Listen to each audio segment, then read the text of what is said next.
Every time the alarm went off, I dreaded the upcoming day. I would wish that I could shut it off and never have to wake up again. If someone asked me how to describe depression in 5 words or less, I'd tell them it sucks. It's the easiest way to describe a major part of my life. Depression isn't a feeling, it's a mental health issue. When people say, I'm feeling a little depressed today, they usually have never had depression or couldn't possibly comprehend what it really feels like. Depression drains everything out of you.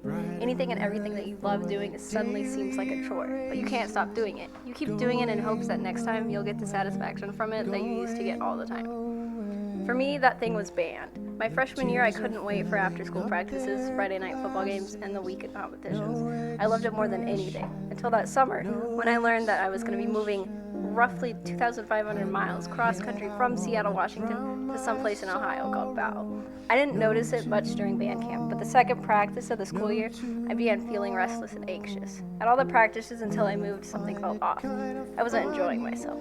My last day of school in Washington ended up being my last practice. I helped move equipment on and off the field, and then my director called time about half an hour early.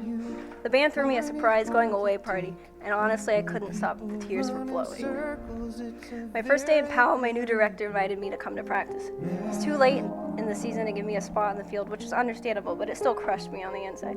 I got a spot as an equipment tech, which made me feel even worse. I watched everyone doing something that meant the world to me. Every Tuesday and Thursday after school until 6:30, I became miserable.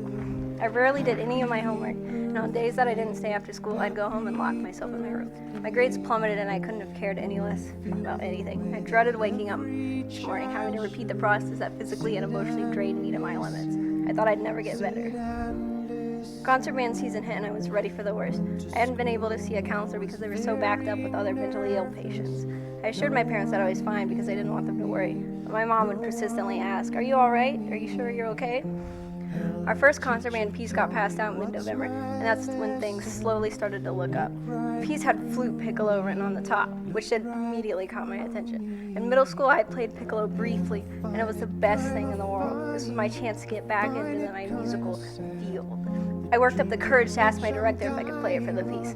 I remember practicing what I was going to say to him over and over and telling myself not to cry if he said no. I remember the moment vividly. My knees were shaking, my face felt like the surface of the sun. I started out, "Would it be alright if I played the piccolo part?" My director was silent for a moment, and then said sure. A weight had been lifted off my shoulders. Every day after that, I came into band a little more excited. A few weeks after that, I started practicing at home. I saw a counselor eventually, and she said that I had indeed had depression. But because of that moment in band, it made everything a little bit